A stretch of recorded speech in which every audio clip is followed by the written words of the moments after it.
சந்தியா அம்மா பக்கத்துல ஒரு தெய்வாதீனமான குழந்தை இருக்கிறது. அந்த குழந்தை யார்? புரட்சி தலைவி அம்மா அவர்கள். தயாரிப்பாளருக்கு அவங்க வீட்டு வந்திருக்காங்க. வந்து கேட்குறாங்க, மேடம் உங்க குழந்தை சினிமா நடிக்கலாமேன்னு. உடனே அவங்க சொன்னாங்களாம், வேண்டாங்க, நான் படுற பாடு போதும், கஷ்டம் போதும், என் குழந்தை நல்லா படிக்கணும்னு. பார்வதி கதாபாத்திரம். அம்மா அவங்க கூச்சமோ பயமோ பதட்டமோ இல்லாமல் ஒரே டேக்ல நடிச்சு முடிச்சிட்டாங்க. அத்தனை பேருக்கும் எல்லை இல்லாம மகிழ்ச்சி. தலைவருக்கு சினிமாவில் ஏற்ற ஜோடி யாருன்னா புரட்சி தலைவி அம்மா அவர்கள் தான் சொல்லுவாங்க. அது எத்தனையோ படங்கள் இருக்கு. புரட்சி தலைவி இவங்க சின்ன வயதுல குழந்தை நட்சத்திரமாக அறிமுகமான முதல் திரைப்படம் எது தெரியுமா? கன்னட படம் ஸ்ரீசைல மகாத்மயம். இந்த படத்துல பார்த்தீங்கன்னா, அதாவது அம்மாவுடைய அம்மா சந்தியாவை நடிக்க போறாங்க.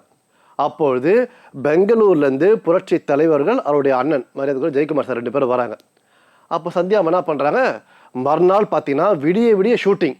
அதனால குழந்தைகளை வீட்டு விட்டு போக மனசு வரல, அப்படியே கூட்டிகிட்டு போகிறாங்க எங்கே ஷூட்டிங் ஸ்பாட்டுக்கு. அதன் பிற்பாடு பார்த்தீங்கன்னா அந்த குழந்தை கதாபாத்திரம் நடிக்க வேண்டிய அந்த குழந்தை வரவே இல்லை. ஏனென்றால் அவங்களுக்கு கடுமையான காய்ச்சல். உடனே இந்த தகவல் இயக்குனர் தயாரிப்பாளர் காதுகள் கேட்ட அவங்களுக்கு கையும் ஓடலை காலும் ஓடலை. என்ன பண்ணுறாங்க யோசிக்கிறாங்க.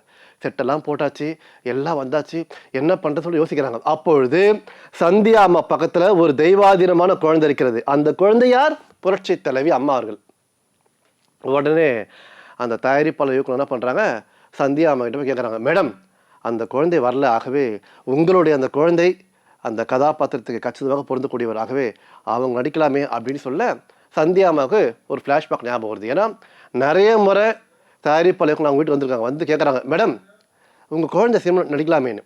உடனே அவங்க சொன்னாங்களாம், வேண்டாங்க, நான் படுற பாடு போதும், கஷ்டம் போதும், என் குழந்தை நல்லா படிக்கணும்னு. அப்பொழுது இவங்க என்ன பண்ணுறாங்க, நீங்களே போய் கேளுங்க அப்படின்றாங்க. அந்த தயாரிப்பாளர் இயக்குனர் என்ன பண்ணுறாங்க, அம்மா கிட்ட போய் கேட்குறாங்க, சின்ன குழந்தை அவங்க, பாப்பா இந்த மாதிரி இந்த கதாபாத்திரத்தில் நீங்கள் நடிக்க வேணும், ஒப்புக்கொள்வீர்களா அப்படின்னு கேட்டதுக்கு அம்மா அவங்க அன்றைக்கி ஜாலியாக இருந்துருக்காங்க, ஜாலி மூடு. ஏன்னா ஏற்கனவே நிறைய முறை கேட்டிருக்காங்க. அம்மா சொல்லியிருக்காங்க, எனக்கு வேண்டே வாட சினிமா பிடிக்க சொல்லியிருக்காங்க. ஆனால் அன்னைக்கு சரின்னு சொல்லிட்டாங்களாம். இதை பார்த்த சந்தியா அம்மாவுக்கு ஒரே மிகப்பெரிய வியப்பு. உடனே அந்த காட்சிக்கு அம்மாவை தயார்படுத்துகிறாங்க. ஒரே டேக்கில் முடிச்சிட்டாங்க. அதை பார்த்த அத்தனை பேருக்கு மிகப்பெரிய சந்தோஷம். அதன் பிற்பாடு அம்மாவுடைய காட்சிகளை நீளமாக்கினார்கள். அதன் பிற்பாடு அம்மாவுடைய நடிப்பு திறமையை பார்த்து அந்த படத்துல அம்மாவுக்கு ஒரு முழு பாடல் காட்சி கொடுத்துருக்காங்க. அதாவது பார்வதி கதாபாத்திரம். அம்மா அவங்க கூச்சமோ பயமோ பதட்டமோ இல்லாம ஒரே டேக்ல நடிச்சு முடிச்சிட்டாங்க. அத்தனை பேருக்கும் எல்லை இல்லாம மகிழ்ச்சி. அதன் பிற்பாடு இங்கேருந்து பெங்களூருக்கு போறாங்க.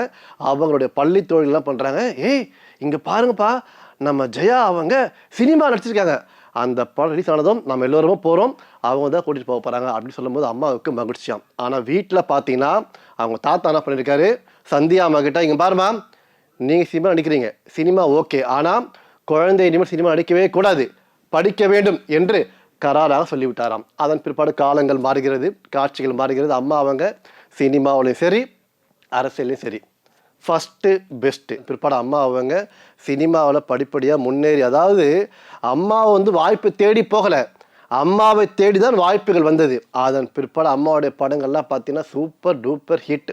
தமிழில் மட்டும் இல்லை, நிறைய படம் நடிச்சிருக்காங்க.